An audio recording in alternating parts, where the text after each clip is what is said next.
Bonjour à tous et bienvenue chez notre table ronde, effectivement, donc rencontre virtuelle pour le boom de delivery, donc de livraison, effectivement, pour la France et la Suisse. Donc ici, je donne la bienvenue à Monsieur Minh-Duc Trong, donc propriétaire Woco Vietnamese. Enchanté, bonjour.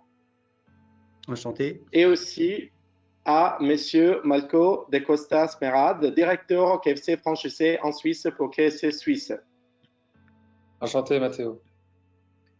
Donc, bonjour, enchanté à Malko et aussi à notre troisième invité, Uber Eats. Merci beaucoup, Mathéo. Enchanté, Charles, et bienvenue. Enchanté, donc bienvenue à tout le monde. Donc, effectivement, le but de la table ronde nous permettra de connaître un petit peu le monde du delivery, comment est devenu effectivement un élément essentiel pour le secteur du fast-food, ainsi aussi les actions des grandes sociétés afin de clôturer, aussi d'avoir un peu plus de chiffre d'affaires positif. Et voilà. Je me présente, moi c'est Matteo Giordano, je suis Business Solutions Consultant. J'ai le plaisir de modérer, bien sûr, cette table ronde, d'accueillir donc grands professionnels du marché de la restauration et qui vont nous expliquer un peu ce qu'ils ont fait et un peu ce qu'ils ont vécu avec le boom du delivery. Donc, voilà, je pose la première question un peu pour effectivement commencer. Avant tout, donc, je précise de vous demander si effectivement, est-ce que vous commandez des repas à domicile souvent et par exemple, donc, dans l'année pandémique, donc 2020, c'était une année effectivement qui nous a tout touché. Est-ce que vous avez commandé à plusieurs reprises? Donc, je commence avec Malko, par exemple. Alors oui, ça m'arrive. Ça m'arrive, mais pas si souvent que ça. En général, c'est les offres qui viennent sous forme de notifications, en fait, qui réveillent un peu mon appétit et mes envies de commander en ligne. Après, bon, le fait d'avoir aussi un restaurant, même 2 restaurants à ma charge, ça me permet aussi de manger dans les restaurants. Mais oui, ça m'arrive régulièrement. Et puis, je pense que les offres attirent plus qu'une envie soudaine, on va dire, de vouloir consommer en delivery. Oui. Et aussi pour vous, Monsieur Trong? Écoutez, moi, clairement, 2020 a changé mes habitudes. Honnêtement, moi, j'ai découvert ce service de livraison lors du premier confinement, donc en mars 2020, l'année dernière. Et j'ai commencé à m'y mettre. Et l'habitude s'est mise en place à partir du deuxième confinement, en novembre dernier. Et aujourd'hui, je peux dire que je l'utilise quasiment systématiquement tous les midis, parce que je travaille au siège donc, de Woco. Et je gère donc 14 restaurants à travers la France et c'est vraiment devenu une habitude et ça me permet de faire du benchmark parce que je trouve ça hyper intéressant de commander en livraison et de vivre ces expériences de livraison pour mieux connaître d'abord mes concurrents puisque c'est un marché, on va le voir tout à l'heure, auquel il a fallu qu'on s'intéresse et du coup s'intéresser veut dire aussi connaître sa concurrence. Donc je me suis habitué moi à commander quasiment systématiquement en livraison. Et ça permet d'avoir accès à beaucoup plus d'offres que j'avais l'habitude juste en bas de mon bureau. Donc, j'ai trouvé ça super intéressant. Et puis, j'utilise également le week-end puisqu'on a plus de restaurants. Donc, on continue de temps à autre à se faire plaisir avec les restaurants qui livrent nos plats préférés. Donc, c'était clairement une révolution, je dirais, dans mes habitudes alimentaires. Et je pense que notamment le midi, c'est une habitude qui restera malgré la réouverture des restaurants, j'espère, très bientôt. Voilà, donc c'est très intéressant, je pense, et moi aussi, donc j'ai beaucoup commandé, effectivement, donc beaucoup de livraisons à la maison. Moi, je vis en Angleterre, donc on est un peu entre le confinement et l'ouverture. Donc, mais je pense que, comme Monsieur Trong donc vient de dire, effectivement, donc ces choses vont effectivement rester pour notre société. Et on sait bien que les bel et bien donc l'année dernière, 2020, a été, elle a changé effectivement nos habitudes. Et maintenant, je vais passer la parole à Charles, donc Uber Eats. Uber Eats livre des repas à domicile depuis 2014. Cependant, vous avez expérimenté effectivement une croissance maximale au cours de l'année derrière. Et donc, la question que je pose, c'est effectivement comment a Uber Eats vécu cette croissance et comment avez-vous géré cette croissance? Merci pour la question. Effectivement, ça a été une année particulière et on a une histoire aussi un peu particulière avec Uber Eats. Pourquoi? Parce qu'on est un peu le dernier acteur à être entré sur le marché, en tout cas en France. 2014, je pense que la date de création au monde. En France, on est plutôt arrivé sur 2016 sur le marché avec une solution qui était un peu particulière, qui est une solution, je pense que peu de gens s'en souviennent, mais qui est une solution qui consistait à lier de façon quasiment instantanée un seul plat. On donnait très peu de choix en fait aux utilisateurs. Et ce dont on s'est rendu compte assez vite, c'est qu'en fait, effectivement, on proposait de la rapidité, mais les gens voulaient plus du choix. Et donc très vite, on s'est un peu adapté au modèle qui existait déjà. Il y avait déjà beaucoup d'acteurs, certains qui sont restés et qui existent encore. Et on a créé cette place de marché qui met en relation trois types d'acteurs, les restaurants, les coursiers et des gens qui commandent leur plat. Et en fait, on a rattrapé assez vite les autres personnes avec une particularité, c'est que nous, on s'est vraiment positionné comme des logisticiens. C'est-à-dire que c'était vraiment notre cœur de métier. C'est ce qu'on savait faire avec Uber, la partie VTC d'Uber. On savait amener des gens d'un point A à un point B en toute sécurité et dans un temps le plus rapide possible. Et c'est un peu cette approche-là qu'on a pris avec la livraison. Et petit à petit, et avec une autre spécificité qui est que on a décidé de ne pas se concentrer uniquement sur les grandes villes françaises, mais de couvrir le plus de territoires, populations possible en France. Et aujourd'hui, on livre effectivement dans les grandes agglomérations comme Paris, Marseille, Bordeaux, Lyon, mais on livre aussi à Quimper, on livre aussi à Bourg-en-Bresse, on livre à Ajaccio, à Bastia, et on livre comme ça dans plus de 200 villes pour une couverture de quasiment 60% de la population française. Donc ça, c'est un peu nos deux spécificités. Et effectivement, dans notre histoire, je pense que vous l'avez dit, Mathéo, l'année 2020 a été une année hyper particulière, non pas parce qu'elle a pas créé des choses qui ne se seraient pas créées sinon, mais elle a accéléré des mutations qui étaient déjà en germe dans la société. Et effectivement, ça se traduit par quoi? Ça se traduit par une adoption très rapide de ces nouveaux usages, mais aussi une transformation de l'offre qu'on peut trouver sur la livraison et d'usages différents, comme par exemple ce qu'on appelle la partie grosserie, c'est-à-dire la partie en fait course, faire les courses sur l'application. Bon, c'est très intéressant, franchement. Donc, merci beaucoup, Charles, pour votre réponse. Je suis content que vous avez donc été capable, effectivement, donc, de bien gérer cette croissance et cette situation.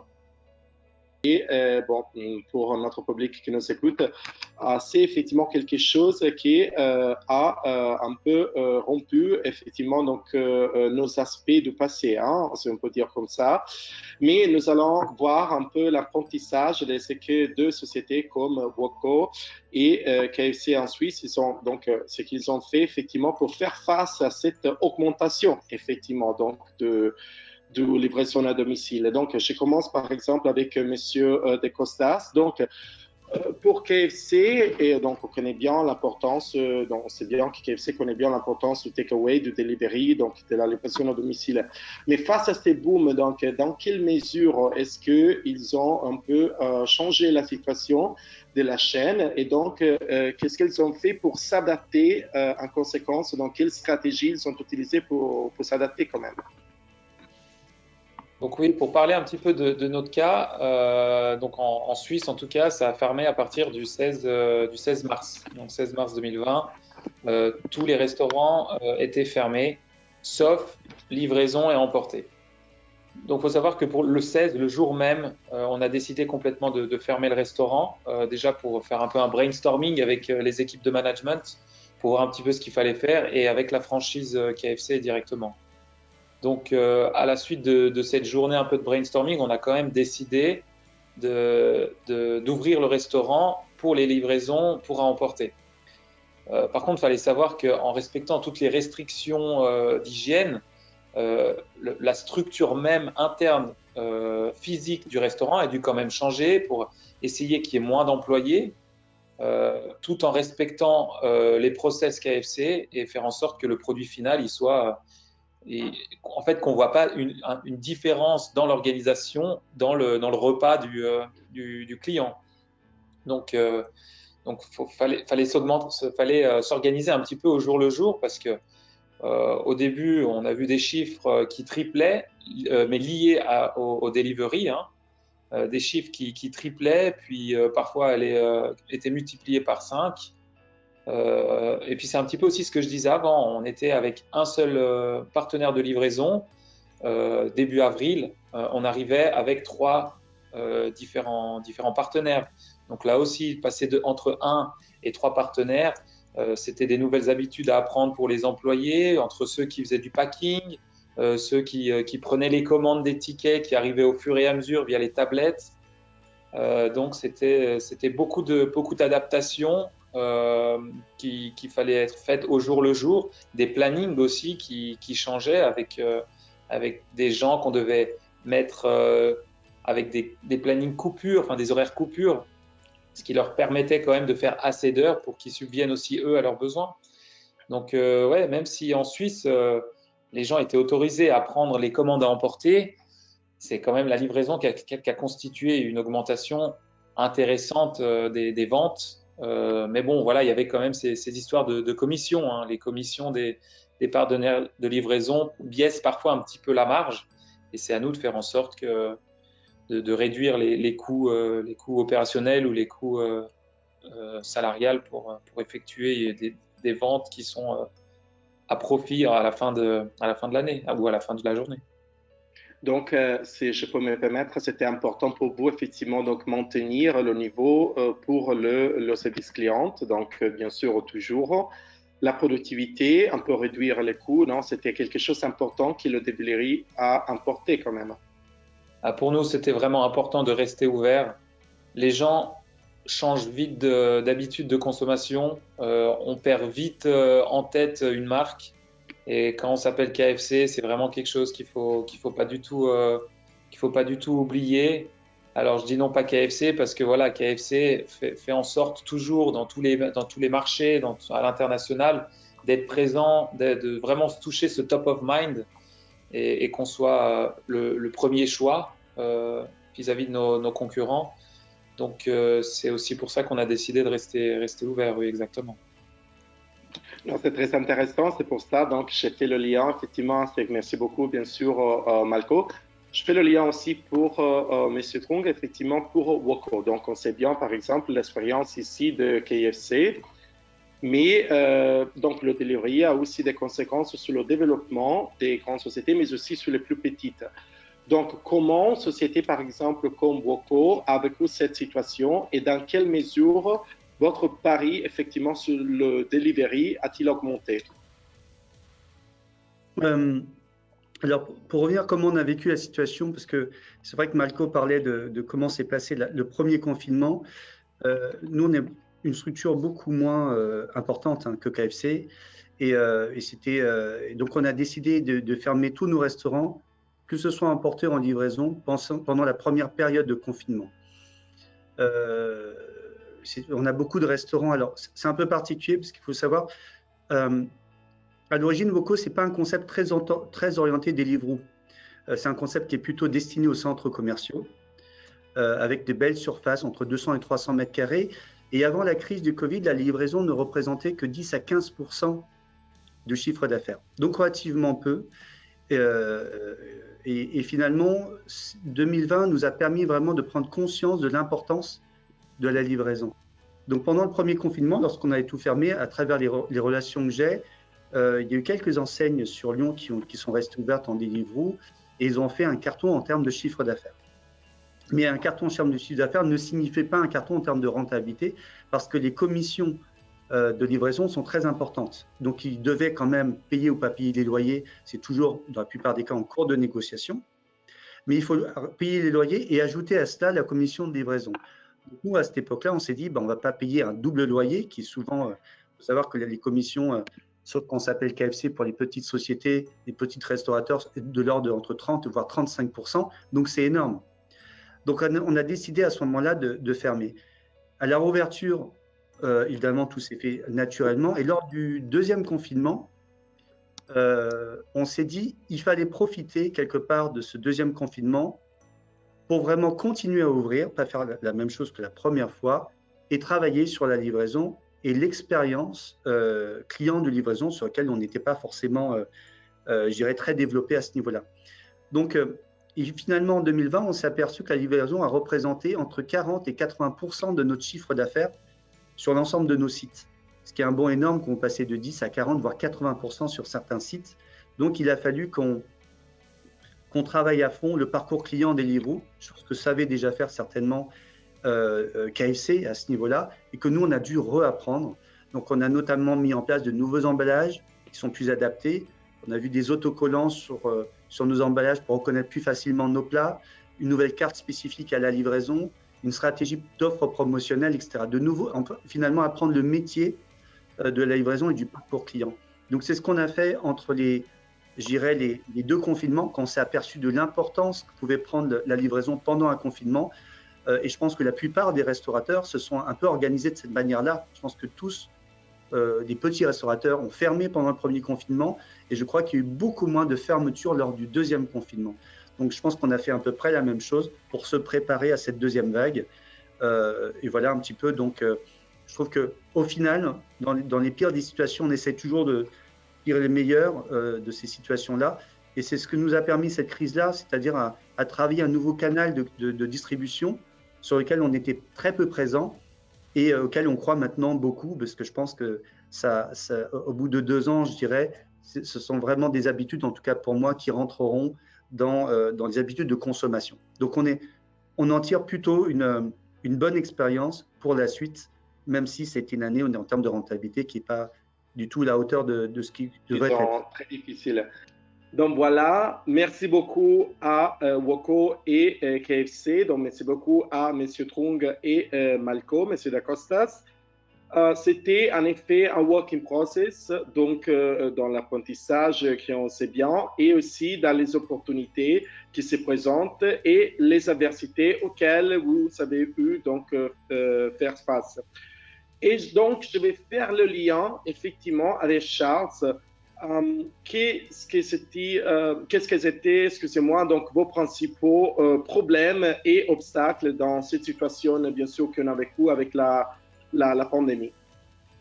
Alors, nous, il y a eu des problèmes un peu macroéconomiques qui ont concerné un peu la plateforme, mais je pense que ce qui vous, enfin, et je vais y revenir, et il y a des problèmes qui concernent plus les restaurants. Sur la plateforme, tout simplement, ce qui s'est passé, ce qu'on a un peu vécu, alors notamment en 2021 sur les mois qui ont suivi en France les mesures de couvre-feu, c'est qu'on a été la croissance de l'activité a été capée non pas par la demande des clients, mais par le nombre de coursiers disponibles sur l'application. Donc ça, c'est une première chose, mais ça, c'est plus un peu notre gestion, c'est une question plateforme, c'est une question un peu macroéconomie, enfin de macro, je veux dire, par rapport à notre activité. En revanche, peut-être ce qui vous intéresse un peu plus, c'est côté restaurant, qu'est-ce qui peut-être pose problème pour un restaurant pour passer à la livraison. Nous, ce qu'on a vu, c'est que il y a un peu deux types de réactions sur la livraison. Il y a des restaurants qui se sont mis à la livraison à la faveur du confinement et des mesures sanitaires à court et moyen terme. C'est-à-dire qu'ils ont simplement transcrit en livraison ce qu'ils faisaient avec l'intention d'arrêter la livraison ou en tout cas de la ralentir une fois que la situation serait rétablie. Et d'autres acteurs de toute taille qui ont décidé de vraiment s'investir de façon très importante dans la livraison. Et c'est important parce que c'est vrai que pour réussir en livraison, souvent, ça demande un focus particulier. C'est des codes qui sont un peu différents que les codes de la restauration traditionnelle. Notamment, il faut avoir un focus particulier sur ce qu'on appelle les ops, c'est-à-dire typiquement le temps de préparation, la capacité des plats à pouvoir voyager, le packaging par exemple, le fait de ne pas faire d'erreur de commande. Et tout ça, en fait, mis bout à bout, c'est ça qui va permettre le succès d'un restaurant sur une application. Et les applications, en fait, fonctionnent à peu près de la même façon et ont tendance à mettre en avant les restaurants qui réussissent à faire ça. Et donc, on a quelques exemples. Nous, par exemple, si on prend Big Mama, par exemple, ou Alain Ducasse, qui sont des exemples assez éloquents de restaurants qui avaient plutôt l'habitude de travailler en restauration traditionnelle, dans des restaurants, qui avaient investi beaucoup d'argent dans leurs restaurants et dans l'expérience au restaurant, et qui ont pour autant vraiment pris le cap de la livraison très au sérieux, et qui ont mis beaucoup de focus à retravailler leurs recettes, à retravailler leur packaging et à adapter tout leur process pour pouvoir réussir en livraison. Merci beaucoup, Charles. Donc, on sait bien dans ces contextes internationaux, donc assez compliqués, le chemin, donc pour parvenir au succès, peut être long et coûteux. Donc, on a beaucoup d'adversités auxquelles il faut faire face et aussi, il faut prendre des décisions intelligentes, des décisions effectivement stratégiques. Donc, ça, c'est très important. Par exemple, décider si c'est un bon moment pour investir, donc faire un investissement non planifié, réalisé comme ça. Dans ces cas-là, effectivement, je voudrais demander à les deux, donc à M. Trong et Malko, M. de Costas, donc effectivement, dans quelle mesure, donc, quels sont-ils ou c'étaient-ils les principaux problèmes ou obstacles qui ont bataillé, donc vous avez eu bataillé entre donc Woko et KFC Suisse afin de réaliser le delivery. Donc, qu'est-ce que c'est quelque chose que vous pensez que c'était la plus difficile à faire? Donc, je commence avec Malko. La chose la plus difficile, je pense que c'est vraiment à l'interne, donc au restaurant, réorganiser la manière de travail. Il y avait plus le contact avec le client pour la prise de commande. Il y avait aussi au niveau de la production, étant donné qu'on fait tout minute, on prépare tout minute, préparer à l'avance ce qui était nécessaire pour les commandes. Et parce que nous, c'est simple, hein, on a des produits, même si on est identifié comme un fast-food, on a un produit qui met jusqu'à 25 à 30 minutes de préparation avant qu'il soit chaud et prêt à être dégusté par nos clients. Donc, l'organisation en passant uniquement sur du delivery, et comme je vous ai dit, on était au début à 1 avant le premier lockdown. Et dès le premier lockdown, un mois après, on avait 3 nouveaux livreurs. Donc voilà, c'est vraiment trouver la marche à suivre la plus rapide, la plus efficace pour minimiser les mouvements, minimiser les déchets, les produits qui partent en perte. Parce que voilà, la date de limite de consommation, elle a été dépassée. Ou voilà, même si dans tous les cas, on vend des produits, on vend notre marque via des produits. C'est quand même une nouvelle structure à organiser. Et ouais, et puis c'est vrai que ce lockdown, en tout cas, a mis un gros boost à cette organisation qui, de toute façon, je pense, dans le futur, aurait été faite, mais plus relativement calme. Et la même question pour Mine, par exemple, donc qu'est-ce que vous trouvez, donc vous avez trouvé le plus difficile à réaliser, effectivement, donc l'adversité la plus difficile dans ces mondes pandémiques, disons qu'on a vécu dans 2020, par exemple. Oui, vous parliez tout à l'heure de choix stratégiques. Je pense qu'il y en a eu un, par exemple, au siège, on est à peu près 14 au siège de Woko. Et pendant cette période de pandémie, on n'a pas du tout fait appel au chômage partiel. C'est pendant les 2 confinements, on a fermé évidemment certains restaurants, donc mis au chômage partiel certains de nos restaurants liés aux baisses d'activité ou à la fermeture de nos restaurants. Par contre, le siège, lui, a resté à 100% au niveau de son effectif pour travailler sur la livraison et le click and collect. Donc, ça veut dire qu'il y a un choix stratégique d'investissement à ce moment-là. Et donc, je tiens à mettre en valeur des mesures gouvernementales d'aide aux entreprises qui ont été attribuées en France, en tout cas, avec les PGE, qui nous ont permis de continuer à investir dans l'avenir. Donc ça, c'est un premier choix stratégique de dire profitons de cette crise pour développer de nouveaux outils qui sont le click and collect et la livraison. Et ça veut dire donc mettre du personnel et des salariés à contribution. Ça, c'est le premier choix stratégique. Le deuxième, pour répondre à votre question, dans l'adversité, je crois qu'il y a eu plusieurs défis, mais le plus gros défi quand on se lance en livraison, pour nous, ça a été la visibilité. Contrairement à un centre commercial où l'offre est tout à fait réduite, l'offre de livraison est énorme. Lorsque vous cliquez restaurant asiatique, notamment sur Lyon, vous avez entre 20 et 40 choix possibles. Et honnêtement, les photographes d'Uber ou de Deliveroo font du bon travail parce que quasiment pour toutes les offres, donnent envie. Et vous avez, que vous soyez un petit indépendant lambda ou une grosse enseigne, vous avez l'impression que toutes les offres sont qualitatives sur Uber ou sur Deliveroo. Donc, vous êtes confronté à une concurrence qui a été énorme. Et donc, le problème est souvent comment être visible parmi une telle concurrence quand on n'est pas une enseigne aussi connue que KFC. Voilà, c'est un petit peu le défi majeur aujourd'hui qu'il a fallu répondre. Et il a fallu répondre par des campagnes, en apprenant tout simplement ce métier, avec des campagnes de comprendre les algorithmes de Uber ou de Deliveroo, avec des campagnes promotionnelles pour démarrer et être mises en avant, travailler sur ses temps de service, avoir de meilleurs avis clients. Donc, finalement, on apprend un nouveau métier, mais les processus, au fond, sur le point de vente même, n'ont pas fondamentalement changé, puisque finalement, en restauration rapide, on est déjà habitué à faire de la vente à emporter ou un peu de livraison. Donc, nos produits sont quelque part déjà adaptés, notre offre est quelque part déjà adaptée à ce marché de la livraison. Par contre, voilà, c'est la visibilité commerciale qui change complètement. Vous êtes, j'ai presque l'impression, dans un nouveau monde, et ça, c'était un challenge intéressant, et on y travaille toujours parce qu'on est loin d'être connu, et c'est un travail constant qu'on fait avec nos équipes pour justement avoir ces temps de service et ces avis clients qui comptent beaucoup pour remonter un petit peu au niveau de la visibilité sur ces sites-là.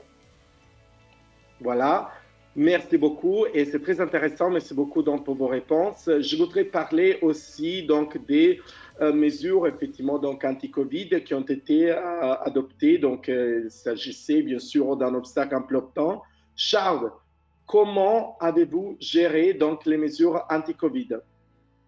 Non, je pense qu'après, on peut toujours faire mieux. Et en tout cas, je pense on s'est adapté très vite à ces mesures-là. Ça a demandé un peu. Il y a eu plusieurs temps dans le Covid. Ça fait à peu près un an qu'on est confiné en France. Par exemple, moi, je me souviens vraiment des tout débuts, il y a un an du premier confinement, où notre mission, c'était de trouver des masques et du matériel sanitaire pour les coursiers. Ça a été très difficile puisque c'était un moment où c'était quasiment impossible de faire venir des masques en France. On a quand même réussi à le faire. On a réussi à distribuer des masques et du gel hydroalcoolique à nos coursiers partenaires. Maintenant, la situation, enfin, je pense aussi qu'il y a eu un gros travail de la part des pouvoirs publics pour en tout cas sensibiliser les gens aussi à l'importance des mesures sanitaires, et je pense qu'elles sont plutôt bien respectées par nos différents partenaires. Merci beaucoup, Charles. Donc, j'introduis effectivement donc la troisième partie de notre table ronde, c'est la partie des solutions. Donc, comment est-ce que le business ils ont apporté des solutions? On sait bien qu'il y a eu donc beaucoup de bars et restaurants donc qu'ils ont dû fermer à cause du confinement, donc en France, en Suisse. Les capacités lors des activités comme ça ont été limitées aussi. Certains leaders, comme vous par exemple, vous avez trouvé la formule de succès et les aspects positifs dans le delivery. Je voulais demander, car effectivement, donc dans le delivery, on a eu que Elibendu vraiment quelque chose de croissance annuelle très important et très énorme. Donc, on parle de 350%.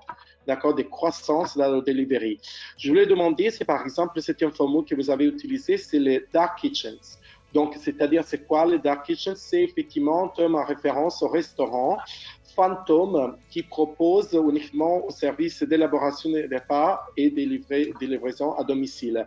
Est-ce que cette stratégie, par exemple, peut être utilisée pour répondre à une grande demande? Et est-ce que cette stratégie, par exemple, peut être proposée un bon service aux clients et en même temps étendre une bonne performance? Je commence avec Malcolm. Alors, pour être honnête, KFC n'a pas spécialement de... Alors oui, on a des concurrents, on a la Dark Kitchen, mais aujourd'hui, ce qui fait quand même la force de KFC, c'est son savoir-faire, c'est ses process. Et c'est à ce moment-là où on doit faire la différence. On propose un produit, on propose une ligne directive qui définit KFC. Et en fait, il faut qu'on travaille ensemble. Il faut qu'on suive toujours ces mêmes processus pour offrir justement ces recettes à base de poulet frit, C'est ce qu'on appelle aussi des délices hein, pour nos clients en tout cas. C'est qu'on doit suivre voilà, tous ces process, tous ces standards et qu'il n'y a pas d'autre stratégie. Hein. Genre, ce que je dis à chaque fois en général aux personnes, on se contente de faire ce qu'on sait faire, c'est-à-dire préparer le meilleur poulet frit maison qui soit. C'est un peu notre USP, l'essence même de KFC. Et ensuite, on s'attend à ce que les clients ils choisissent KFC parce que KFC c'est bon, c'est ce qui leur plaît, plutôt qu'ils aillent dans des dark kitchen ou même voir nos concurrents pensant que les concurrents sont meilleurs. Non, ils viennent chez nous pour manger ce qu'on leur prépare. Et pas, on ne veut pas être un choix par défaut, plus un choix on va dire, d'amour de la marque d'envie. D'envie. Et pour vous, monsieur, donc, pour Ming, donc, qu'est-ce que vous proposez? Concernant les dark kitchen, je pense que ça a été. Alors, je pense que KFC, ce sont des énormes enseignes aujourd'hui où la notoriété, en tout cas la stratégie, n'est plus forcément à remettre en question, surtout en Suisse où il y a encore, j'imagine, énormément de développement à faire. Pour nous, pour les petites enseignes auxquelles je suis rattaché, je connais quelques entrepreneurs et restaurateurs sur Lyon. La Dark Kitchen a été vraiment une véritable réflexion sur la stratégie future. C'est-à-dire qu'aujourd'hui, on a pu voir l'émergence, évidemment, il suffit d'aller dans des webinars autres sur les Dark Kitchen, il y en a énormément. Il suffit de voir comment des marques comme Sushi Shop ont développé des Dark Kitchen comme Pokai, en l'occurrence Pokéball. Donc c'est évident de dire qu'il y a certainement une opportunité sur les Dark Kitchen, puisque finalement vous recevez en tant que client, moi j'ai eu une expérience client plutôt positive de la Deliveroo. Donc de savoir maintenant si ça a été produit à tel ou tel endroit, peu m'importe finalement, c'est que je reçoive ce produit-là et qu'elle sorte d'une cuisine fantôme, comme on dit, de Dark Kitchen, ou qu'elle sorte d'un point de vente connu en plein milieu de Lyon, ça n'a pas de sens. Donc quand vous payez un tel loyer pour être positionné en emplacement numéro 1, vous posez la question de est-ce que dans le futur, lors de la réouverture, je vais continuer à payer un tel loyer et à payer des commissions de livraison en plus. Et je pense que beaucoup de réflexions se sont faites de dire conservons ces emplacements numéro 1 pour faire le plus gros du surplace et de l'emporter, donc avec une visite du client, et ouvrons des dark kitchen qui coûteront 3 fois moins cher pour livrer et offrir un service de livraison. Et c'est important parce que vous savez comme moi que sur des concepts fast casual, c'est quand même assez dérangeant d'avoir des tas de vélos stationnés devant votre local. Ça, c'est un des intérêts de la dark kitchen dans une marque intégrée. Hein. Vous pouvez avoir un WOCO spécifique sur place où vous servez vos clients en priorité parce qu'ils viennent sur place et commandent au comptoir. Alors que lorsque les gens commandent en livraison, ils ont un espace dédié pour préparer les livraisons. Ça évite qu'il y ait un croisement de deux types de clientèle et ça évite tout simplement que les personnes qui commandent en livraison, viennent s'intégrer dans les commandes sur place et donc finalement perturber l'expérience client du surplace puisqu'il doit attendre plus longtemps parce qu'il y a plein de commandes en livraison à préparer en même temps. Donc ça a été une réflexion. Et c'est une réflexion aujourd'hui sur la stratégie de dire pourquoi pas développer des gros points de vente avec des belles expériences, des flagships, et en même temps, à ce moment-là, où on paye un loyer, on sait pourquoi, parce qu'il y a un flux, et à partir de ce moment-là, ouvrir des petites dark kitchen pour continuer à livrer justement nos clients sur une zone géographique beaucoup plus importante, sans perturber l'expérience client sur les sites flagship. Donc c'est un petit peu la réflexion aujourd'hui que je pense la plupart des restaurateurs de petites chaînes se posent, parce que les dark kitchen coûtent beaucoup moins cher, évidemment. Et aujourd'hui, je rencontre des solutions dédiées à la dark kitchen qui vont construire donc des cuisines dédiées où ils vont choisir justement des enseignes qui sont intéressées par cette solution Dark Kitchen à ce niveau-là. Donc, je pense que c'est vraiment une réflexion stratégique pour l'avenir. Et c'est vrai que je suis beaucoup de forums où ils ne parlent que de cette révolution digitale et Dark Kitchen, que ce soit à midi avec des enseignes comme Dashbox, qu'on entend beaucoup, finalement ce sont des Dark Kitchen, ou le soir où on en a fait nous-mêmes, puisqu'en fermant tout simplement un certain nombre de nos points de vente, on a vu à quel point le chiffre d'affaires de livraison a explosé sur les points de vente restants. Je crois que McDo a fait la même chose sur certaines villes. Ils ont fermé la plupart de leurs restaurants pour en garder qu'un seul qui ne fait que de la livraison. Ça permet de mutualiser évidemment l'ensemble des coûts, et c'est un petit peu dans cette stratégie de rationalisation des coûts et de l'expérience client que la Dark Kitchen, je pense, s'impose comme une réflexion dans l'avenir, dans le développement d'une enseigne. Pour Charles, donc on continue bien sûr avec notre table ronde. Quel serait votre point de vue sur les Dark Kitchen? Qu'est-ce que vous en pensez? Nous, c'est intéressant Dark Kitchen parce que bien sûr, c'est quelque part consubstantiel à notre activité. C'est-à-dire que ça s'est développé avec les services de livraison et ça va probablement se développer par la suite. Ce qui est intéressant, je pense, en tout cas nous, la façon dont on envisage ça, je pense qu'il y a un peu deux choses. D'abord, ça ne vient pas remplacer la restauration traditionnelle, que ce soit bien sûr dans la vie réelle, mais aussi, mais même aussi en livraison. Et c'est important d'avoir une complémentarité d'offres. Ce que viennent en revanche apporter les Dark Kitchen, c'est d'abord de pouvoir apporter une réponse à certains besoins dans des endroits où cette demande n'existe pas. L'exemple qu'on prenait souvent au tout début des Dark Kitchen, c'était, je sais pas, il manque de poké à un endroit, mais il y a des sushis, il y a des restaurants de sushis, et on va pouvoir créer des marques de poké avec ces sushis. Enfin, c'était l'exemple un peu qu'on prenait tout le temps, même si maintenant ils se sont bien développés, il y aurait des exemples un peu plus riches à pouvoir exposer. Mais ça, c'est la première chose. Et deuxièmement, ce qui nous intéresse aussi avec les Dark Kitchen, c'est que c'est des restaurants qui sont spécialisés dans la livraison et donc qui vont avoir tendance, c'est pas toujours vrai, mais qui en tout cas qui vont avoir tendance à avoir des temps de préparation, par exemple, plus adaptés à la livraison, avoir du packaging plus adapté à la livraison, à faire moins d'erreurs dans dans la distribution des commandes, et donc à la fin à apporter un service d'une meilleure qualité que ce qu'on pourrait avoir. Donc voilà, donc c'est encore naissant, mais c'est intéressant en tout cas, et c'est à minima intellectuellement intéressant, et c'est intéressant aussi de voir ce que ça va donner dans les prochaines années. Intéressant, non, merci beaucoup pour vos réponses et pour vos témoignages. Effectivement, donc c'est toujours très intéressant un peu de voir la manière un peu comment est-ce que donc les enseignes ils ont développé cette particularité quand même.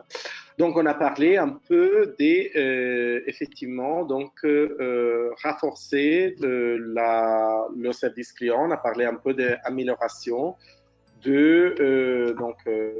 le monde de la restauration rapide. Donc, on sait bien que, par exemple, un client, donc, quand on va chez manger, voilà, donc dehors, on aime bien la vitesse, on aime bien la qualité du service, du produit, le moyen, effectivement, donc, des paiements. Ce sont des facteurs très importants. Enfin, donc, clé, je veux dire qu'un client fasse le choix entre un service ou la concurrence.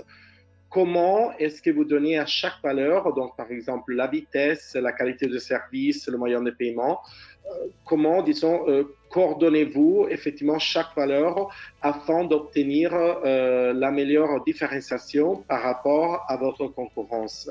Et je commence avec Malco, donc il y aura beaucoup de concurrence dans ces cas-là. Donc voilà. Malco, à vous. Donc oui, je vais un petit peu redire ce que j'ai dit avant. Comme je vous ai dit, un KFC, c'est vrai que c'est perçu comme un fast-food, donc une marque de restauration rapide. Mais voilà, il y a certains produits qui mettent plus de 20-25 minutes de préparation. Mais voilà, après, du fait qu'on soit dans ce catalogue-là, dans cette étiquette, après, c'est à notre sort de veiller à ce que nos produits soient toujours disponibles pour le client, sans qu'il y ait de rupture, sans qu'il y ait trop d'attente à tout moment, et que la qualité elle soit toujours contrôlée et par les managers et par les employés. Et on va dire ça, c'est ce qui est le plus important, et c'est le message aussi hein, que la franchise même, que KFC nous informe à nous franchisés pour que le message soit bien uniforme dans les différents restaurants et que le produit final il soit le même à Genève qu'à Lausanne, qu'à Berne, à Zurich. C'est ce qui fait en fait la force de la franchise. Nous savons que les gens aussi, ils ont tendance à être pressés et à obtenir tout ce qu'ils veulent en très peu de temps, tout ce dont ils ont besoin le plus rapidement en tout cas possible. Et voilà, après, c'est notre devoir de satisfaire leurs plaisirs et leurs envies. Mais voilà, encore une fois, on veut vraiment que nos clients, ils viennent parce qu'ils veulent manger KFC. Et c'est en facilitant leurs expériences par la rapidité, par le paiement sans contact, hein, nos jours, surtout avec les restrictions sanitaires, qui font que l'expérience, elle est facilitée, leur envie de sortir avec un sourire, parce que voilà, ils ont passé une excellente expérience au sein du restaurant KFC. C'est notre but ultime, on va dire. Hein. Même si, voilà, à KFC, on dit souvent c'est du poulet frit, mais nous, avant tout, on veut vraiment faire en sorte que le client sorte avec un bon souvenir, avec une envie qui a été comblée par leur plat. Et puis voilà, ressortir avec le sourire qui ensuite soit envoyé positivement à d'autres prospects qui seraient donc ensuite clients. Donc voilà, c'est un petit peu tous ces paramètres, hein, comme vous avez dit, hein, vitesse, qualité de service du produit et puis moyen de paiement notamment, qui font que l'expérience soit la meilleure pour le client qui arrive à 11 heures et celui qui part à minuit, on va dire, de la journée. Parfait, merci beaucoup Malco. Et Mine, pour vous, donc pour Bocco, comment est-ce que vous avez obtenu ça, donc la différenciation par rapport à la concurrence entre la vitesse, qualité de service, produit, méthode effectivement de moyen de paiement, tout ça? Oui, je pense ce que je disais quand j'étais invité, que je ne suis pas la personne, en tout cas de Bocco, s'est lancé en 2020 vraiment dans cette spécialisation, en tout cas dans le marché de la livraison, et que finalement j'ai assez peu de recul. En tant que dirigeant, tout ce que je peux dire, que ma vision a été la suivante, c'est de rencontrer les account managers d'Uber et de Deliveroo pour comprendre les facteurs clés de succès dans la livraison. Et en effet, vous parliez des moyens de paiement, du temps de préparation de service, du refus de commande, des promotions, etc. Il y a un certain nombre de facteurs clés de succès pour être visible et bien perçu. Les avis des clients, évidemment, en fait partie. Ces account managers, les outils aujourd'hui de Uber ou Deliveroo sont extrêmement perfectionnés et pointus, donc ils nous font du reporting hebdomadaire. On sait exactement combien vous avez fait de refus de commande, combien il y a eu de ruptures de produits, quel a été votre temps de service. Vous avez des rapports extrêmement précis sur votre activité en livraison. Et ça, ce sont des tableaux de bord qui sont vraiment essentiels, que très peu de gens ont. La plupart des petites chaînes de restauration n'ont pas. Donc, ce sont des outils d'aide à la gestion et au suivi qui sont très importants. Et vous pouvez aujourd'hui les demander à votre account manager. Parce que son intérêt à lui, c'est évidemment que vous développez votre chiffre d'affaires et donc de répondre au mieux à ces facteurs clés de succès. C'est ce qu'on a fait. Donc, on a tout simplement pris ces rapports-là de façon hebdomadaire. On a dédié une personne au suivi de la qualité de notre service de livraison qui suit ces ratios-là semaine par semaine et qui fait des tableaux de bord pour voir si on a amélioré ou pas nos temps de service. Est-ce qu'on a eu des refus de commandes? Et quels ont été le nombre d'avis supplémentaires? Est-ce qu'ils ont été positifs ou pas? Donc, c'est un petit peu notre façon aujourd'hui de suivre l'activité. Par contre, je ne pourrais pas vous dire quel facteur de clé de succès est plus important qu'un autre. On les a tous pris, on essaye de progresser avec chacun d'eux de façon individuelle, que ce soit avec Uber ou avec Deliveroo. Merci beaucoup à les deux. Et Charles, comment coordonnez-vous donc la vitesse, la qualité du service, le produit par exemple et les moyens de paiement? comment coordonner chaque valeur afin d'obtenir donc la meilleure différenciation face à la concurrence? C'est une bonne question parce que effectivement tous les facteurs que vous avez cités, donc qualité des produits, vitesse de livraison, satisfaction des clients de façon générale, participent comme ça au succès, ce qu'on appelle des facteurs clés de succès en livraison.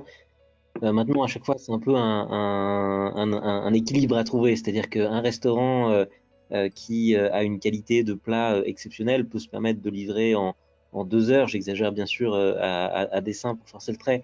Mais ce que je veux dire, c'est que elle trouverait son public, elle rendrait satisfait les clients qu'elle desservirait. Néanmoins, il y a quand même effectivement des facteurs comme ça, et c'est un peu un équilibre à trouver entre ces facteurs. Et ces facteurs, vous les avez un peu annoncés. Il y a effectivement la qualité des plats. Et dans la qualité, il y a plusieurs choses. Il y a la qualité, bien sûr, perçue par les clients. Il y a le rapport qualité-prix. Il y a le rapport quantité aussi prix. On sait que c'est quelque chose qui joue beaucoup dans la notation des clients. Il y a bien sûr la capacité de livrer rapidement. Et quand on dit capacité de livrer rapidement, c'est pas forcément de produire rapidement, mais c'est surtout d'être capable de gérer le volume de livraison. C'est d'être capable de continuer à garder une vitesse de production raisonnable, maîtrisée, même quand on a beaucoup de commandes qui rentrent. Et c'est très difficile, c'est un défi hyper complexe d'un point de vue logistique. C'est encore d'arriver, c'est aussi quelque chose dont j'avais pas du tout conscience avant de travailler chez Uber, mais c'est aussi arriver à mettre les bons plats dans les bons sacs. Parce qu'il n'y a rien de pire comme expérience pour un client d'avoir un produit oublié ou d'avoir un produit qui ne correspond pas à la commande qu'on a faite. Voilà, donc c'est tout ça en fait qui va participer au succès d'un plat à moyen terme. Mais encore une fois, c'est vraiment une balance entre ces différents indicateurs. Non, c'est très intéressant. Merci beaucoup pour la réponse. Et bon, c'est quelque chose de bon. C'est un peu, je trouve que donc les deux, vous avez donné des éléments clés. Donc c'est toujours important pour le client, mais il y a toujours cette progression. Donc cette manière effectivement donc d'avoir une amélioration. Et c'est bien pour ça. Donc par exemple que donc si on parle de la qualité de service, ça a été touché donc effectivement pendant la pandémie. Par exemple, ce qui concerne la planification, la gestion effectivement des opérations dans le restaurant. Donc, c'était un grand défi. Voilà, pour effectivement toujours fournir un service exceptionnel aux clients et avoir un service rentable. Donc, c'est très important. Comment avez-vous abordé cette situation donc de planification effectivement donc des opérations dans le restaurant? Et cela a-t-il, disons, signifié un changement effectivement significatif dans votre planification de personnel ou pas? Et je commence avec Malco. Alors, nous, je vais un petit peu vous expliquer comment ça se passe dans un restaurant KFC. Hein. Il y a 3 secteurs. Il y a le secteur cuisine, où la panification se fait directement sur place. Ensuite, il y a le secteur qu'on appelle middle of house. C'est là où justement tout ce qui est confection de sandwich, préparation des accompagnements comme frites, salade de choux, épis de maïs, on a de la purée aussi, où tout ça se fait. Et ensuite, il y a le côté front of house, qui est la zone packing, prise de commande, remise de commande, encaissement, tout ça. D'ordinaire, on a beaucoup de personnes en packing, donc front of house. On a à peu près 2 à 3 personnes dans le secteur du milieu, middle of house. Et en cuisine, on a entre 1 ou 2 personnes selon si c'est un lundi ou un dimanche, si c'est en rush ou pas en plein rush. Ensuite, avec l'arrivée du delivery, c'était une toute autre approche. Parce qu'il fallait être capable de prévoir déjà quelles allaient être les commandes, combien on allait en avoir, à quel moment. Et le jour même où tout a été fermé et seulement les deliveries comptaient, c'était compliqué. La première semaine, c'était très compliqué de savoir à quel moment allait être notre rush, si c'est au moment même où on l'avait d'ordinaire, ou si au contraire, il commence un peu avant, étant donné que les gens ils sont chez eux et ils ont directement des envies. Donc, ils n'ont pas le temps d'aller jusqu'au restaurant pour aller commander et revenir. Donc, c'était un peu une consommation un peu immédiate, si vous voulez. Donc, il y a tout ça qu'il fallait comprendre. Donc, après une semaine, 2 semaines, c'est vraiment à partir de la 3e semaine où on a compris exactement quels étaient nos besoins, quels étaient aussi les besoins du client. Et c'est à ce moment-là que voilà, la planification a été un peu plus stable. On a quand même baissé drastiquement le nombre d'heures à la semaine. On perdait peut-être entre 25 et 30% de la masse salariale totale sur une semaine, ce qui est quand même assez énorme pour un restaurant qui compte 38, 40 employés au total, management compris. Donc voilà, on a appris d'abord à comprendre cette nouvelle évolution, voir si le delivery allait si bien marcher que ça, ou les gens préféraient manger chez eux avec les courses qu'ils faisaient le soir, s'ils en avaient la possibilité et que rien n'était fermé en tout cas. Mais voilà, c'est vrai que même encore aujourd'hui, on ne fait pas de surplace, on a encore du takeaway et des delivery. Mais d'une semaine à l'autre, ça change. Ça change parce que les restrictions sanitaires changent, parce que le Conseil fédéral suisse fait des annonces un petit peu toutes les semaines, toutes les 2 semaines, voire tous les mois. Il faut savoir qu'aussi, étant donné qu'en Suisse, on a plusieurs cantons, c'est assez spécifique parce que ce n'est pas le Conseil fédéral, donc le gouvernement national qui va choisir pour tous les cantons. Non, ils ont une ligne directrice. Après, les cantons peuvent l'adapter. Et voilà, donc en permanence, et je pense que ça va durer encore un moment, on ne saura pas exactement si la planification d'aujourd'hui sera la même la semaine prochaine ou dans un mois. Donc c'est vraiment au jour le jour, aux semaines à la semaine. Donc voilà, en tout cas, on fait avec la base, exactement. On fait avec les bases qu'on a et après on adapte. On a de la chance d'avoir des employés qui sont assez flexibles et disponibles. Donc voilà, on joue un petit peu avec nos forces et avec la visibilité qu'on a, qui n'est pas non plus très lointaine. Très lointaine. Parfait. Et pour vous, Monsieur Trung, donc la même question. Pour effectivement donc le grand défi qui a été posé pour la planification des opérations dans le restaurant. Comment est-ce que vous avez abordé ce défi? Ça n'a pas tellement... Enfin, je trouve que c'est un impact très significatif et positif, comme l'a dit Malco, sur la planification, en tout cas la masse salariale, pour une raison très simple, puisque vous supprimez une étape de la prise de... Vous supprimez la prise de commande en caisse.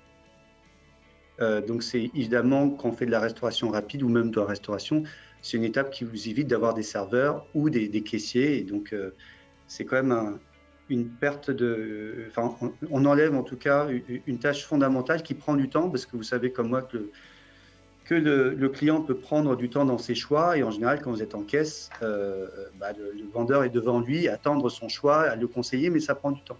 Là vous n'avez plus du tout ce temps-là, donc j'en suis pas à une baisse de 30 à 40% comme chez KFC, mais en tout cas nous on a analysé que sur nos points de vente, la masse salariale habituelle de chez Voco est comprise entre 30 et 32% de notre chiffre d'affaires. Et là, en passant pendant la période Covid, quand vous n'avez pas de service à table, elle est passée de 25 à 27%. En gros, on a gagné 5% de masse salariale par rapport au chiffre d'affaires. Donc ça s'explique, comme vous disiez, pas de prise de commande, pas d'ouverture de salle, pas de vaisselle à faire, donc évidemment tout est emporté. Il faut savoir que contrairement à KFC, chez Voco, le service sur place se fait dans de la vaisselle non jetable, donc vous avez de la plonge à rajouter. Là, c'est compensé aussi par un coût d'emballage qui est plus important, puisque vous passez de la vaisselle non jetable à de l'emballage à ce niveau-là. Mais grosso modo, on peut dire qu'il y a un gain de masse salariale qui est quand même non négligeable et qui justifie encore la réflexion sur les dark kitchens dont on parlait tout à l'heure. Parce qu'au-delà de ça, on sait que la commission est importante. Mais contrairement à la commission, je crois que tous les acteurs, tous les restaurateurs ont augmenté leur prix en livraison, légèrement. Et vous avez aussi donc un gain sur la productivité qui est pas négligeable là-dessus. Donc quand on parle de purement financier, il y a un gain de pourcentage MO, mais sur la planification même, le défi au quotidien, pareil qu'à KFC, on peut avoir des journées qui peuvent être variables, mais je dirais que c'est la même chose, je dirais presque quand vous ouvrez un restaurant, vous avez des fois où vous avez beaucoup de monde, un peu moins de monde, il suffit qu'il pleuve pas. Vous avez des facteurs extérieurs qui influent sur votre fréquentation que vous ne dominez pas forcément. Là, c'est un petit peu la même chose, je dirais, au niveau de la livraison. Il y a des soirées, on ne sait pas trop pourquoi. Le seul avantage qu'on a en livraison avec Uber Delivery, c'est qu'on peut éventuellement fermer votre tablette quand vous êtes surmené quelque part, ou mettre une tablette où vous augmentez votre temps, et en tout cas, le temps de livraison se réajuste. Vous pouvez dire, au lieu de livrer en 20 minutes, vous dire, je peux livrer en 30 minutes. Donc, ce qui est là intéressant, c'est que vous avez un rapport avec le client qui est plus le même, puisque vous pouvez dire, si vous n'êtes pas prêt à attendre pendant 30 à 45 minutes, vous l'informez. Donc, il y a une relation clientèle qui est assez honnête grâce à ces logiciels-là. Donc, on gère cet afflux de clientèle à peu près de cette manière-là, donc soit en gérant le temps de service, soit en fermant les tablettes lorsqu'on est trop débordé. Sinon, sur le reste de la planification, finalement, on est dans les mêmes process que lorsque les gens viennent emporter ou sur place. Vous avez une commande, elle s'affiche sur votre écran, c'est transféré au niveau de la cuisine, et les process de fabrication sont les mêmes finalement. Et on a des tableaux de besoins MO qui nous disent, si vous faites tant de chiffres d'affaires, vous devez planifier tant de personnes à tel poste. Donc, on a juste à les respecter. Donc, il n'y a pas de difficulté particulière, je dirais, sur la planification. Mais il y a un gain certain, je trouve, avec la livraison pour les raisons que je vous ai expliquées tout à l'heure. Non, bon, je vous remercie bien sûr pour les réponses. C'est très intéressant donc de savoir un petit peu ce que vous avez fait. Donc, comment est-ce qu'on aborde un problème? Il y a beaucoup de solutions, par exemple la solution Paboco, la solution de KFC. Donc, c'est vraiment donc l'introduction d'autres demandes. Est-ce que vous accordez aussi beaucoup d'importance à la technologie afin de pouvoir donc relever ces défis et continuer à être rentable, donc obtenir toujours de meilleurs résultats? Par exemple, Malco? De manière générale ou liée à la livraison? Bon, les deux choses. Donc, liées à la livraison, bien sûr, mais en général, donc oui. Ça serait génial aussi de savoir un peu votre opinion. Bon, alors moi, je suis un enfant des années 90. J'ai vite rencontré la technologie. Après, ceux des années 2000 et ceux qui naissent aujourd'hui, ils sont baignés dedans, hein. Donc ça, c'est clair que de toute façon, on peut pas la louper. Le matin, on se lève avec ça, on s'endort presque avec ça. Donc aujourd'hui, ça fait partie de la vie de tout un chacun, en tout cas je parle des pays développés. Après, au niveau du point de vue du restaurateur, surtout pour les franchises, et je pense les grosses franchises comme les franchises qui viennent de naître, hein, comme Woko pour 2020, on attache toujours une importance à de la rentabilité, à un service un peu parfait, et je le vois avec KFC qui a de l'innovation tous les ans.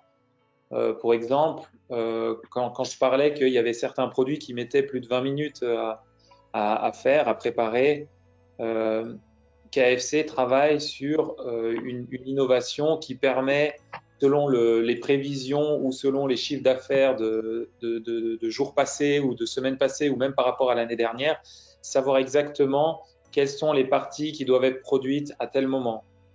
Donc ça, c'est vraiment du travail qui est hyper intéressant et qui permet aussi de réduire la masse salariale, hein, parce que on se dit, voilà, si on met le maximum de personnes pendant cette période, ça nous évite aussi d'avoir trop de personnes à un moment qui sera un peu plus creux dans la journée. Et c'est ce que certains logiciels de planification justement permettent. Et donc c'est vrai que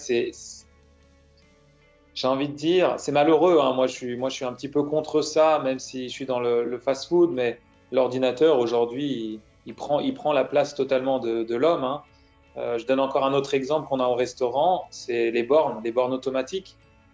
Nous, on n'a pas eu tout de suite les bornes automatiques. Elles sont arrivées à un an et demi après le premier restaurant à Genève. Il n'y a plus le contact humain, il n'y a plus le contact avec le client, avec le sourire, le travail aussi de l'homme qui va faire de la vente complémentaire. C'est des choses un petit peu qui se perdent. C'est un, on devient, voilà, ça devient vraiment une société un peu de robots qui sont un peu dirigés par l'informatique, par la technologie. Mais bon, voilà, après, j'ai envie de dire, c'est un choix qui est fait par les sociétés, qui est fait par l'homme. Et aujourd'hui, on est tellement addict à ça, on est tellement addict à ces services qui permettent une meilleure rentabilité, une profitabilité que voilà, on se dit le concurrent il fait ça, il faut qu'on soit à la pointe de la technologie, sinon on se fait dépasser, on est derrière et on n'existe plus sur le marché. Donc ouais, la technologie, aujourd'hui, elle est là pour qui qui nous permet en fait de bâcler un peu, enfin pas bâcler, non, mais rayer et supprimer des obstacles. Et j'ai envie de dire, la delivery aussi en fait partie. On n'a plus le client qui vient. C'est une petite sonnette sur une tablette, un livreur qui dit pas spécialement bonjour, il n'y a pas le contact, hein, il demande juste la commande. La commande est remise au livreur. Et puis le livreur, il voit directement le client ou pas, seulement s'il il laisse la commande devant le pas de porte. Donc, heureusement et malheureusement, aujourd'hui, la technologie, elle est là. Heureusement, parce que ça permet au moins à tout le monde de consommer, si on prend l'exemple dont on parle aujourd'hui. Et malheureusement, ça enlève ce contact humain du fait que voilà, cette pandémie accentue le côté social. Ouais, Donc, les voilà, les deux une choses question un pour peu vous. nuancée. Voilà, c'est une réponse un peu nuancée du Non, point de mais vue. c'est très bien, donc, mais c'est votre opinion aussi. Et donc, pour Mine, donc, est-ce que vous partagez un peu ce que Malco a dit? Donc, un peu effectivement cette chose, disons, entre positif et plus compliquée, disons. Donc, la technologie, oui, donc il y a des choses très positives, il y a des choses, donc peut-être des pertes, non, comme Malco venait de dire, de Contauma qui sont importantes. Pour vous, vous êtes du même avis ou vous êtes plus d'un côté ou de l'autre? Euh, oui, je pense que on parle de technologie et je pense elle est digitale quasiment partout. C'est-à-dire il y a vraiment des outils qui se sont développés ces dernières années dans l'accompagnement et dans la gestion des points de vente. Justement, l'organisateur de ce webinaire qui est Orchestre en est une bonne illustration puisque c'est un des outils entre guillemets d'intelligence dans la planification et qui remplace aujourd'hui une grosse partie du travail d'un manager qui avait l'habitude de le faire sur Excel.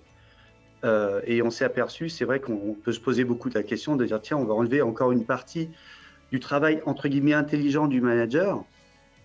Et je trouve que moi, je trouve que c'est une bonne chose parce que je vais expliciter un peu. Déjà sur la partie, c'est plutôt des outils d'accompagnement et qui font que déplacer la problématique du manager, au lieu de passer trop de temps sur planification, aujourd'hui, je crois que son gros du travail est dans le management. Et on sait que pendant la restauration rapide, le management est un vrai travail qui manque. La restauration rapide a une mauvaise presse auprès des gens qui travaillent. On n'a pas une très bonne image. Et je pense que du coup, ça nous permet aujourd'hui de dire, on va déplacer le problème, de dire, au lieu de se concentrer trop devant ton bureau, tu vas passer plus de temps avec ton équipe à manager, à choisir les bons comportements, etc. Donc, je trouve qu'on déplace un peu le problème, mais je n'y vois pas forcément quelque chose de trop négatif. Par rapport aux bornes de commande, on va en effet les intégrer chez Voco cette année. Et ça a été une grosse réflexion, parce qu'on est plutôt un concept fast casual, donc où l'importance de la relation client était relativement importante. Donc, ça a été une vraie question. Et en fait, le constat a été fait de dire que lorsque vous allez en restauration rapide, finalement, vous ne recherchez pas tant cette relation client. Moi, je vois avec mon fils, quand je vais à une borne de McDo, je suis très content, on s'amuse sur la borne et finalement, combien de fois on a été épaté par la relation client qu'on avait avec un vendeur McDo? Honnêtement, pas très souvent. En tout cas, pour ma part, en France. Je ne sais pas en Suisse, ils sont peut-être super bien payés, c'est autre chose. Mais en France, en général, ce n'est pas le top. Et on avait une relation plutôt de dire et avec ceci, avec ceci, avec ceci. On a plus l'impression de l'embêter qu'autre chose. Et en plus, ils ne vous proposent jamais les offres produits complémentaires, où il n'y a pas les explications sur les allergènes. Il y a des risques qui sont mieux gérés maintenant à travers la borne, je trouve. Donc, je pense que c'est plutôt une évolution intelligente pour la restauration rapide. Maintenant, c'est vrai que si je vais dans un restaurant dédié avec une vraie expérience, c'est pas possible. Si je vais chez, je sais pas, chez Big Mama ou dans un restaurant gastro, ça remettra l'expérience client et la relation client au cœur. Et ça redonne ces lettres de noblesse, je trouve, encore plus à la restauration traditionnelle, puisqu'ils vont pouvoir vraiment se différencier de la restauration rapide. Et la séparation sera d'autant plus claire que je pense qu'aujourd'hui, comme on commande une place au cinéma, comme on commande quelque chose sur Amazon, il n'y a plus cette relation client, ça a été remplacé. Donc, moi, j'ai plutôt tendance à dire on s'adapte. Par contre, le plaisir du management, il est toujours présent et très fort, je trouve, au sein de nos structures, puisqu'on va déplacer la problématique de la vente vers la problématique du produit. C'est-à-dire que quelque part, on va dire, puisqu'on a moins de soucis à se faire au niveau de la vente, on va pouvoir concentrer nos efforts de contrôle, de recherche et développement sur la qualité de nos produits. Et je pense que c'est ce qu'aujourd'hui recherchent les clients, c'est-à-dire une meilleure qualité des produits, même en restauration rapide. Donc, en ce sens, je trouve que ça peut être aussi bénéfique à ce niveau-là.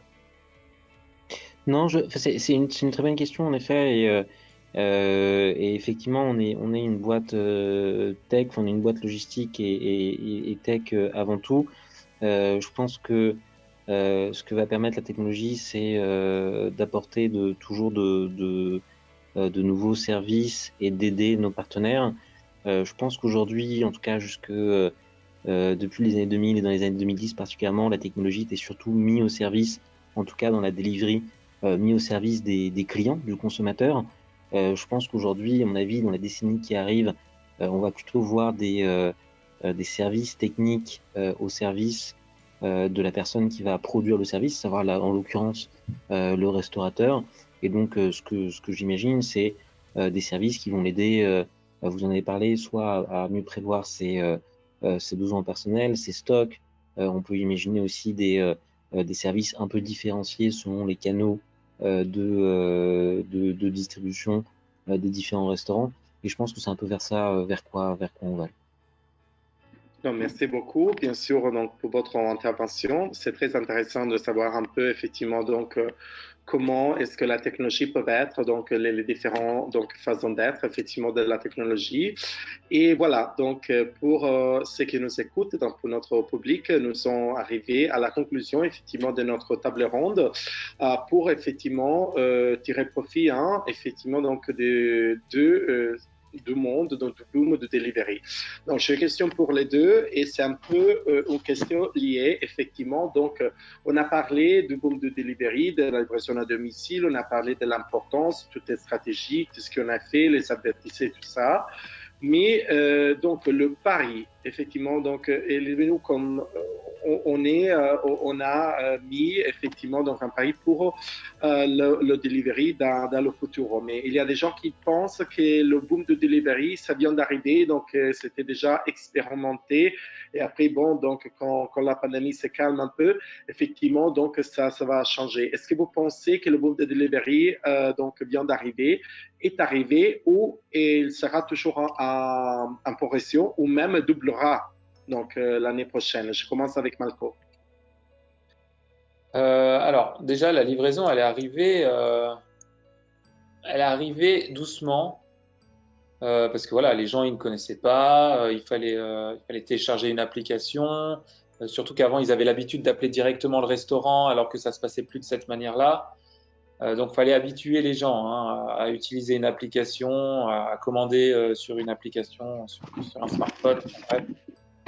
Et il y a eu cette pandémie Et à un moment, si vous vouliez manger autre chose que ce que vous faisiez à la maison, ce que votre femme faisait à la maison ou ce que vous, tout seul, vous aviez l'habitude de préparer, fallait passer par les delivery parce que même pour prendre à emporter, c'était pas possible, en tout cas en Suisse pendant une période. Donc les gens ont dû s'habituer, ils ont dû télécharger l'application, ils ont dû comprendre un petit peu l'ergonomie de l'application en elle-même, hein, selon si on choisissait tel ou tel concurrent. Et, euh, et puis il y a aussi les différents restaurateurs pour survivre, ils ont dû s'affilier à ces partenaires de livraison. Donc pour moi, la livraison, elle vient juste de commencer. Et si on prend alors pour le cas suisse, hein, si on prend Uber Eats, ils sont arrivés en 2020, c'était début 2020, ils sont arrivés en Suisse, à Genève, et puis je crois que c'était à Zurich, les deux grandes villes dans lesquelles ils sont arrivés. Et honnêtement, ils ont un peu mangé la concurrence, hein, qui eux étaient là depuis plusieurs années. Donc, le fait d'avoir plusieurs sociétés, plusieurs boîtes de delivery qui sont en concurrence, ça augmente un petit peu l'innovation au fur et à mesure. Et là, ouais, là, pour moi, on est juste au début de la livraison. Déjà, les gens ont pris l'habitude de commander, donc ils vont garder cette habitude, hein, comme l'avait dit Monsieur Truon en début d'entretien. Et, et puis, il va y avoir lié à la technologie, une innovation qui permettra à n'importe qui de manger n'importe quoi à n'importe quel moment, avec un service, avec une qualité de produit qui sera parfaite, hein.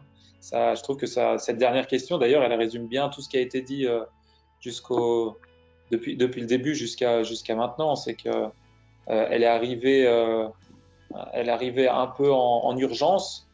Et aujourd'hui, ça fait partie de notre méthode de consommation, en tout cas, et que même lorsque la Covid-19 sera loin, la delivery, elle sera toujours là et même bien plus forte.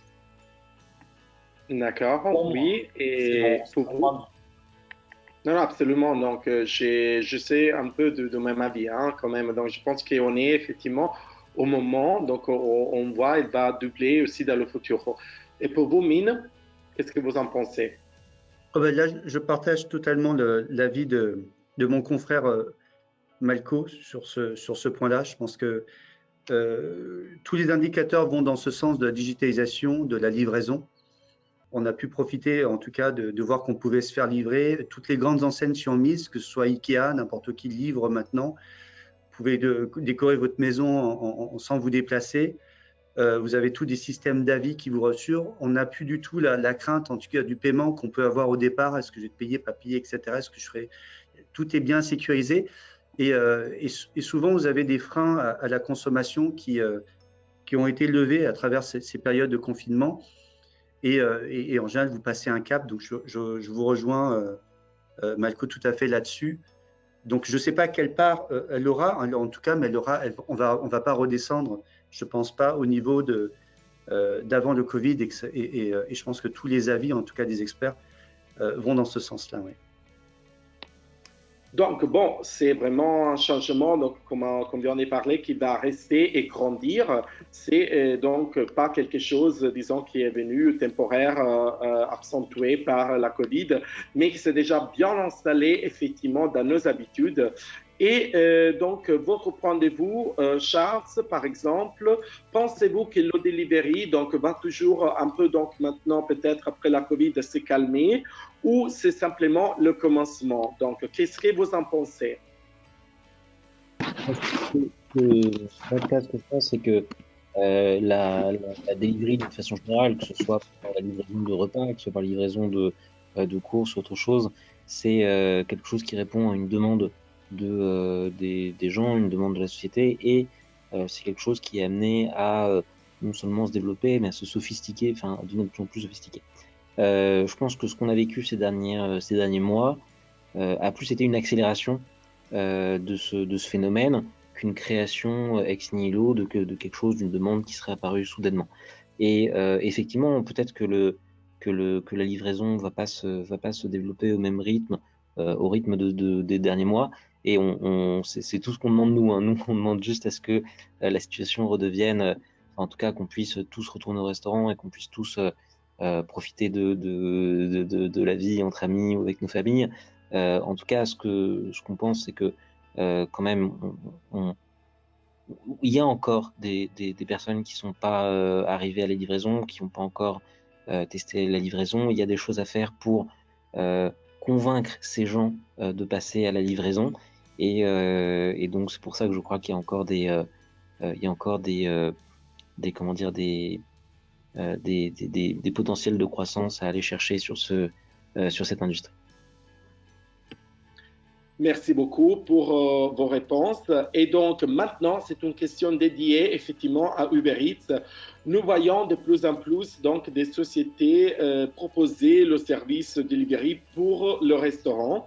Donc, quelles sont les valeurs dont fait preuve, par exemple, Uber Eats pour se différencier par exemple, de ses concurrents? C'est une bonne question. Dans ce qui va nous différencier par rapport à nos concurrents, alors, je pense qu'il y a plusieurs aspects. Il y a un aspect par rapport enfin, pour les clients, en tout cas, les gens qui commandent, qu'est-ce qui va nous permettre de nous différencier? Et ça, je pense que c'est plusieurs. La réponse sera un peu différente de qu'est-ce qui nous permet de nous différencier pour les restaurants à qui on va proposer nos différents services. Je pense en tout cas pour les deux, ce qui est en commun, nous en tout cas, ce qui nous différencie et ce qu'on met beaucoup en avant, c'est ce qu'on appelle la fiabilité de notre service de livraison. C'est quelque chose auquel on a toujours accordé beaucoup d'importance, probablement parce que c'est quelque chose qu'on mettait déjà beaucoup en avant dans notre service de VTC, et on a repris cette philosophie-là d'être très très rigoureux sur nos opérations. Et donc voilà, je pense que ça c'est vraiment le point différenciant pour les restaurants entre les différentes plateformes de livraison.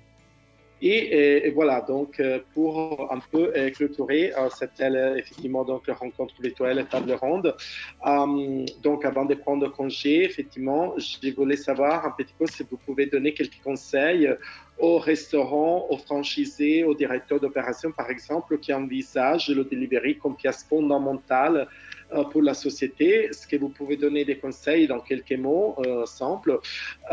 Et bon, voilà. Donc, qu'est-ce que vous en pensez, Malco? Ouais, alors pour donc les dernières phrases, c'est vrai qu'il ne faut pas avoir peur du changement, même si voilà, il y a certaines personnes qui pourraient avoir peur en se disant avec un changement, je sais ce que je perds, mais je ne sais pas ce que je retrouve. Mais il y a des moments où c'est important de le faire, c'est important de faire le pas en tout cas, parce que voilà, ça implique également toujours une remise en question des structures existantes et des améliorations qui sont possibles, hein, que ce soit dans la manière dont on prépare un produit, la manière dont on vend. Et donc, il est très important de rester ouvert à d'autres points de vue, tout en restant flexible quand même, hein, et afin de pouvoir réagir rapidement aux situations qui changent, comme la situation qu'on connaît aujourd'hui, qui date depuis un an, presque jour pour jour en Suisse. Et pour vous, Mine? Moi, je dirais quel est le risque à se lancer, déjà. Il est quasiment nul, ce risque, puisque finalement, vous créez une marque, vous enlevez, si ça ne marche pas, vous l'enlevez, vous enlevez un produit sous une autre marque. C'est pour ça qu'il y a énormément de dark kitchen qui se créent. Donc, la tablette, c'est même pas vous qui la payez. Donc, finalement, l'investissement de départ, il est quasiment nul. Donc, je dirais, aujourd'hui, ne pas le faire, si on retourne à la question, est-ce que ce n'est pas une erreur de gestion, vu l'investissement que vous avez à faire à ce niveau-là? Donc, ça, c'est la première question que je me suis posée et que devraient se poser un petit peu les restaurateurs à ce niveau-là, vu les tendances actuelles. Il ne faut pas manquer, je dirais, un petit peu l'évolution, entre guillemets, qu'a fait la photo. Ça me fait penser à ça quand ils sont passés au numérique, quand les marques conservaient un petit peu ce côté non, le numérique, ça ne marchera pas, etc., etc. Et je pense qu'ils se sont bien plantés là-dessus. Donc, je pense qu'il y a des gros changements qu'il ne faut pas rater, et la livraison en fait partie. Et en plus, ça ne coûte rien, donc je ne vois pas pourquoi on ne le fait pas. Sinon, les conseils pour bien se lancer, je dirais qu'il ne faut pas avoir peur de créer une carte spécifique. Parce que quand vous êtes déjà dans la restauration rapide, il n'y a aucune raison de ne pas le faire. Je pense que la question se pose lorsque vous êtes traiteur et que vous avez une grande gamme ou restaurateur. Et là, je pense qu'il faut plutôt revoir sa carte de livraison, diminuer sa gamme, avoir des produits qui soient spécifiques pour la livraison, c'est-à-dire beaux, instagrammables, un petit peu identifiés, qui soient faciles à préparer, parce qu'on a vu tout à l'heure que le temps de préparation est primordial pour être visible, qui soient faciles à emporter, à consommer. Donc, il faut concevoir des produits que vous-même, en tant que restaurateur, vous aimeriez être livré à ce moment-là de ces produits-là. Donc, ça veut dire avec des emballages adaptés, pratiques, esthétiques, et qui mettent en valeur le produit. Et peut-être enfin des produits qui soient faciles à réchauffer éventuellement. Ça dépend du produit que vous livrez. Mais voilà, je pense qu'il y a ces fondamentaux à respecter. Mais à partir du moment où vous avez les produits, il y a juste à les réagencer un peu différemment et à créer une carte spécifique à votre restaurant, même sous votre nom. Mais les gens n'attendent pas forcément à retrouver exactement la même chose que la carte de restauration. Je ne pense pas. Par exemple, Charles, quel est votre conseil pour... Moi, ce que je conseille aux restaurants, enfin, le conseil que je peux donner est vraiment, encore une fois, très modestement, parce que généralement, nos restaurants partenaires nous apprennent beaucoup de choses, et particulièrement sur ces derniers mois. Mais le conseil que je pourrais donner aux restaurants, c'est de faire ce qu'ils aiment faire. Et s'ils ont envie de faire de la livraison, de le faire tel qu'ils ont envie de le faire. Et de comprendre ce qui fait qu'un restaurant peut être réussi en livraison, mais de garder leur style, de garder leur marque, puisque c'est ça, au final, que les clients viennent chercher. Non, c'est génial. Donc, je partage. Donc, c'est un peu les clés de succès. Donc, vous avez décrit. Donc, c'est vraiment, effectivement, donc, s'élancer, n'avoir pas peur du changement. Ce sont des choses très bien. Donc, c'est vraiment quelque chose de très important à l'écoute. Je pense beaucoup des restaurateurs, beaucoup de directeurs des opérations, donc des restaurants, des franchisés qui étaient vraiment complètement pris un peu comme ça. Donc, on ne savait pas avec la pandémie ce qui est en train de passer ou pas. Et ils ont vraiment été, je pense, franchement, qu'il y a eu beaucoup de problèmes quand même en ce qui concerne donc, le secteur de la restauration en général, la restauration rapide, la restauration traditionnelle. Donc, je suis content qu'on peut partager ces idées toujours. Donc, comment est-ce que vous pouvez le constater, même à l'époque, bien sûr, donc d'une pandémie, avec une bonne stratégie, donc des outils, par exemple, donc d'une planification appropriée, il est possible de saisir donc des nouvelles opportunités, d'obtenir des résultats positifs, même en maximisant, je pense aussi, la rentabilité, en contrôlant un peu les coûts.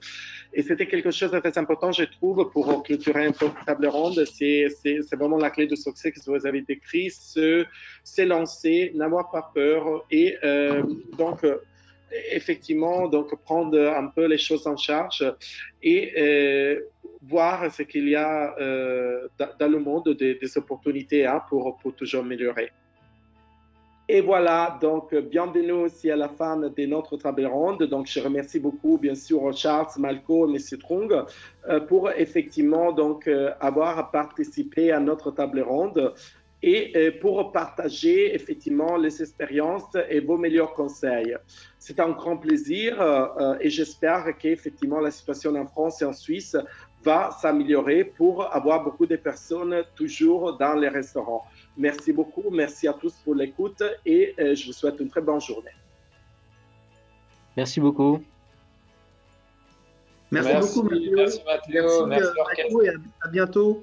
Au revoir à tout le monde. Bonne soirée. Au revoir. Au revoir.